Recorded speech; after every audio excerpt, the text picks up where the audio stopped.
Abrégé rapide de contact extraterrestre avec la planète Clarion, provenant d'un article de contact complet du site contactstellaire.fr.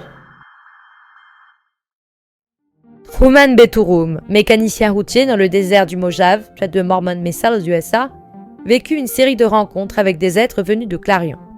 Dans la nuit du 28 au 29 juillet 1952, endormi dans son camion, il fut réveillé par des voix et découvrit environ 10 hommes d'1,50 m, bien proportionnés, d'apparence latine, cheveux noirs, yeux sombres, peau lisse, vêtus d'uniformes gris sans insigne, semblables à ceux des chauffeurs de bus Greyhound.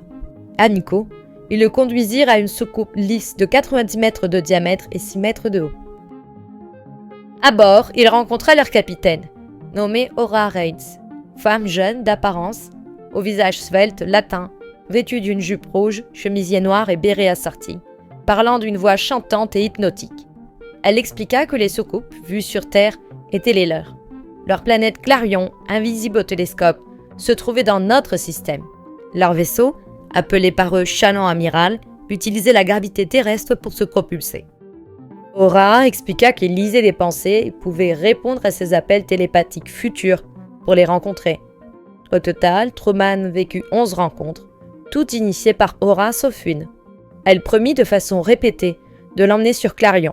Mais après le 11e contact, le 2 novembre 1952, tout cessa sans explication, sans la visite promise. Il apprit qu'il vivait environ 1000 ans, qu'Ora, malgré ses 25 ans apparents, était grand-mère, que leur société proche de la nôtre était à 2 jours de voyage pour eux depuis la Terre. Les clarionites disent que la planète est dans notre système solaire mais non visible. Ils sont peut-être sur un autre plan vibratoire ou dissimulés. Ils transitent par Mars, habités et partenaires pour leur vaisseau, fait en acier martien selon eux. Chaque équipage compte 32 hommes sous l'autorité d'une femme capitaine. Leur propulsion exploite la gravité et les chemins magnétiques créés par le vortex magnétique solaire, procurant gravité artificielle et mouvement sans ressenti d'accélération. Informations sur les chemins magnétiques semblables à d'autres contactés.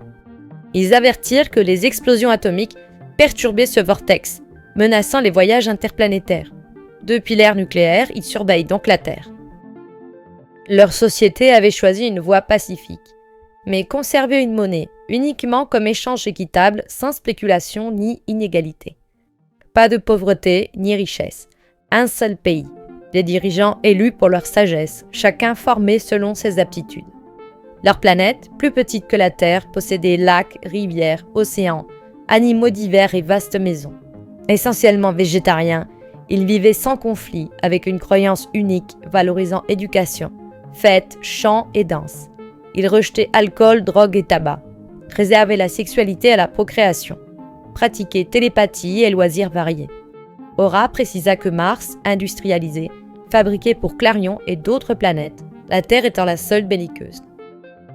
Ils disposent d'un rétroscope pour voir et entendre les événements passés, semblables aux écrans temporels des extraterrestres du contact Apoon, rappelant aussi le chronoviseur du père Ernetti, confisqué par le Vatican. Inquiets du futur terrestre, ils influencent mentalement foule et dirigeants vers la paix.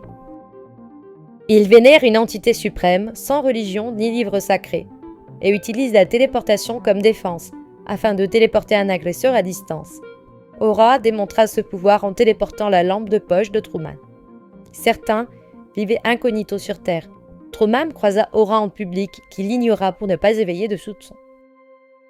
Grâce à George Adamski, le témoignage de Truman fut diffusé, lui permettant de publier le livre « À bord d'une soucoupe volante » en 1954, puis 2 autres livres et de donner des conférences. En voyage le 1er décembre 1955, Ora lui apparut une dernière fois par téléportation dans sa chambre de nuit pour demander la création d'un sanctuaire de paix. Un voisin de chambre confirma l'événement. Sanctuaire fondé ensuite près de Prescott, mais disparu après la mort de Truman.